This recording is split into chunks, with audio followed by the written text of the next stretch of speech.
going on, everybody? C4 here. Welcome back to the channel. And today is kind of the start of when they're going to be dropping a lot of the Madden ratings. It's a huge promotional tactic for EA Sports. And of course here, for whatever reason, we're a little bit of hipsters for Madden ratings. For whatever reason. It's kind of stupid. But today, they've dropped a bunch of stuff. There's leaks, but it was more so focusing on the quarterbacks. They announced that Patrick Mahomes would be joining the 99 Club.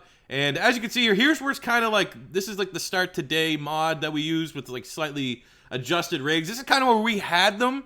And I'm gonna show you where we, our top 10 that we had, and then what the official top 10. So we had Mahomes at a 99, Wilson at a 93, Lamar at a 90, Wilson at 97, Lamar at a 93, Brees at 91, Brady at 91, Rodgers at 88, Watson at 86, Matt Ryan at 86, Wentz at 85, Dak at 83. Is that the top 10? 1, 2, 3, 4, 5, 6, 7, 8, 9.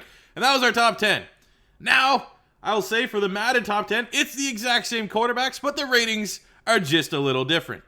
Here are the official top 10 rating, base rating. We don't know the individual stats just yet. I do know throw power, which we will talk about here in just a sec. But here are the official base overall ratings for your top 10 quarterbacks at launch in Madden 21. Did they get it right? Did they get it wrong? How do we feel? So generally the order was about the same. The only player we had Deshaun Watson ahead of Matt Ryan. That was it. So, I mean, from that standpoint, from the group of talent that they pulled for the top 10, I know there's always homers. You usually see for Ben Roethlisberger why he's not in this conversation. Phillip Rivers has always been a guy that's like, how is he not considered top 10? I'm literally looking through the tweet about it. And yeah, those are the big ones that are coming up. Maybe a couple Matt Stafford shouts because he was playing very well last season before everything kind of shit the bed there for the Detroit Lions. Well, obviously we start with Patrick Mahomes at a 99 overall. Makes complete sense. He should be a 99. He's the first member of the 99 Club. There was a leaked rating about the 99 Club that there's 4 players. It was Patrick Mahomes, Christian McCaffrey, Stephon Gilmore, and Aaron Donald. Which it could be. I personally feel like if that wasn't a leak and that came out a couple days ago, maybe they would just, I don't know, modify the ratings a little bit just so it's more surprise. I don't know. It's the 99 Club. Does it really matter? Yeah, not really. But Mahomes, if there is a 99 Club, for whatever it is worth, definitely he deserves to be there. Russell Wilson, number 2 with a 97. That's what I had him at. I think he is. I think it's firmly Mahomes is tier 1 quarterback. I think then there's tier 2 of Russell Wilson. I think both of them are just in their tiers by themselves. Then you get down to tier 3, which is new era of like Lamar Jackson, Deshaun Watson, and then you get the Wentzes, and then you have the old era, the old guard of Drew Brees, Tom Brady, Aaron Rodgers, Matt Ryan. Like those guys are in that third tier. It's a logjam. But I think the first two between Mahomes and Wilson, they're in a tier of their own. And Russell Wilson getting a 97 by all means. And you can always assume that Mahomes and both Russell Wilson will have X factor abilities. Then Lamar Jackson, the cover athlete, getting a 94 overall. I mean, there's always people every year that overreact. Like, he's a cover athlete. He won the MVP. He should be a 99. I always, I actually kind of side with the Madden ratings on this. I don't think because you did that in 1 year, you deserve to be a member of that 99 Club versus someone like Patrick Mahomes that's been here, done that consistently at a high level since he's entered the league. And, he kind of won the Super Bowl last year of Russell Wilson, who's been dominant every single year. So I think 94 is a great starting point for Lamar. And if he hits the ground running like he did last year, it's going to take a month for him to probably get up to a 99 overall. And Lamar Jackson from the beta, if you played the beta, he's going to be super overpowered. They have a brand new X Factor ability for him, Truz, which basically means he does not fumble the ball. That's going to be, that's going to be a pretty overpowered one, especially when it's someone that's not Lamar Jackson. I assume when you draft a quarterback, you might be able to pull someone that just comes with Truz, and that's going to be, I don't know, that'd be interesting if they lock that just for Lamar Jackson specifically, because it's clearly a Lamar Jackson ability, but I assume that will be like the old dev traits and abilities and stuff. It will be tied into your archetype, and if you're an improviser and you get your X Factor, you will get the old Truz ability. But number 3 is Lamar Jackson. I think that makes sense. There's the first one I disagree with. Number 4 quarterback in Madden 21 at launch is going to be Drew Brees with a 93. He's not a 93 overall quarterback. He regressed hardcore last year. If Tom Brady's a 90, Drew Brees is a 91 max. I would have them both tied at 90, and I don't know. I feel like this might be the biggest discrepancy. A 93 for it wasn't particularly good last year, especially down the stretch. He looked old. He's still Drew Brees. I'll tell you right now, as a Philadelphia Eagle fan, do not ever want to see Drew. I hope we can get out into the playoffs and never have to see Drew Brees again, because he's just one of those guys that just knows how to beat the Philadelphia Eagles. But I would argue 93 for Drew Brees is a little high. Tom Brady getting the 90 overall, that makes sense. I don't think Brady, for as long as he plays, at least for Madden, he's never going to go dip below a 90. He's aware. Like, while his throw noodle arm, a little bit of a noodle arm here, right? His throw power is not what it used to be. He's still, I mean, that's not even a noodle arm, 93. That's what I have. That's not the official rating. Yeah, I mean, Tom Brady, and he's going to get X Factor. I think all these guys so far are getting X Factor abilities.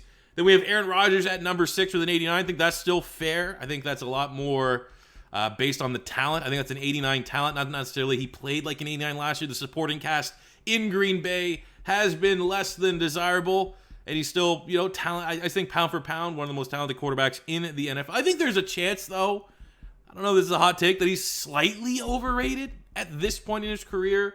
But I have no problem with him being, like, if they switched Aaron Rodgers and Drew Brees, for example, I don't know actually if Rodgers got a 93, but if Aaron Rodgers was our number 4 quarterback in these top 10s and Drew Brees is number 6, I think that actually might look a little more appropriate, because I think Aaron Rodgers is the more talented player at this point in their career, but it is what it is. We got Matt Ryan, former MVP, 87 overall superstar ability. I don't think he will get an X Factor. I think Aaron Rodgers was kind of where the X Factors will stop on this list. But 87 for Matt Ryan, still plays at a high level. Yeah, I don't think there's going to be a whole lot of complaints about that. Deshaun Watson. Now, Deshaun Watson could be a surprise X Factor, but I think that they'll give him enough superstar abilities that will make him play like Deshaun Watson. That's kind of one of the more disappointing things about Madden, is that if you didn't have, certain abilities, especially if you're a scrambling quarterback, you could have 90 speed, but if you didn't have abilities, your quarterback would not play like a scrambler. So I think whatever they're going to have for the mobile quarterbacks in Madden 21, they will make sure they get that to Deshaun Watson. And I think an 86 for Deshaun Watson, that's completely fair. And then rounding out the top 10, we have a tie between Dak Prescott and Carson Wentz. I'm sure that they did that on purpose, because I know that was just going to incite social media frenzy of people saying, I had them, 1 and 2, like kind of like this. In my list, I just would have had Wentz 85, Dak. Wentz is better. He's more talented, point blank period, than Dak Prescott. There's no other way around it, but they're definitely in the same tier, I think, because Dak finds a way to win. He can scramble, and I just hate the fact that because it's it's in alphabetic order here, we got Dak ahead of Carson Wentz, which is, I don't know about that. But 84, I mean, I'm sure that's going to be a great discussion in my comment section. Dak being tied with Carson Wentz for that number 9, number 10, rounding out the top 10. But, it's not, generally, I think they got the top 10 quarterbacks right. I just would have had Carson Wentz at an 85. If Dak's an 84, Wentz, I'd have him at 85. And I don't think I would have had Drew Brees at a 93. Now, I'm going to just put a picture here, because they also included the throw power. I mean, throw power, it's kind of important. There's some stats that we've seen on the YouTubes that have been myth busted into, Excel. I mean, I saw a little smaller YouTuber guy, but he had a good video about how essentially acceleration means nothing in Madden. It's all about sprint speed. But anyway, throw power is always pretty good. So we got our top 10 throw powers.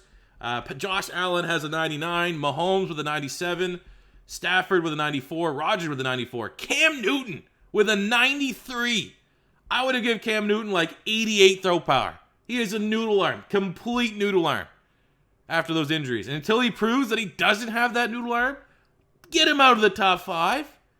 Baker Mayfield with a 93, rookie Eason on the Colts with a 93, Justin Herbert with a 92, Flacco with a 92, and Lamar Jackson with a 92. Now, I know it's all C4. He's going to be Carson Wentz, I would argue, has better throw power, more velocity than Lamar Jackson. I would say probably Justin Herbert. I would say Baker Mayfield. I would definitely say Cam Newton. I would have Carson Wentz like 7, 8. I would have given Wentz. What did I actually get him for these ratings? What's Wentz's throw power? 92. So yeah, it would have been top 10. He should be in that top 10. I think 92, 93 is where Wentz should be, not below Cam Newton. But that is your throw power. That's what we found out about your top 10 quarterbacks. Did Madden get it right? Did they get the order right? I'm sure there's going to be a lot of people investing. If you're a Bucs fan, Brady should be higher. If you're a Texans fan, Deshaun Watson should be higher. And I'm sure the debate between Dak Prescott and Carson Wentz will be fairly interesting. Well, let me know how you feel about it in the comment section below. As always, hashtag FixMaddenFranchise. Because these play ratings not gonna matter. Franchise mode's butt cheeks. So let's get some updates from Madden here about what they're going to do with the future of the franchise mode, like they kind of told us in a video a couple weeks ago, and it really hasn't amounted to anything. So hashtag Fix Madden Franchise. Let me know how you feel about the QB ratings. I'm assuming we'll probably get running backs tomorrow, and we'll talk about that. See if McCaffrey is another member of the 99 Club, which kind of been leaked that he might be, and he definitely deserves to be. And we'll see you guys back here tomorrow. Thanks for watching. Like, subscribe, all that cheesy YouTube stuff. I'll see you guys later. Peace out.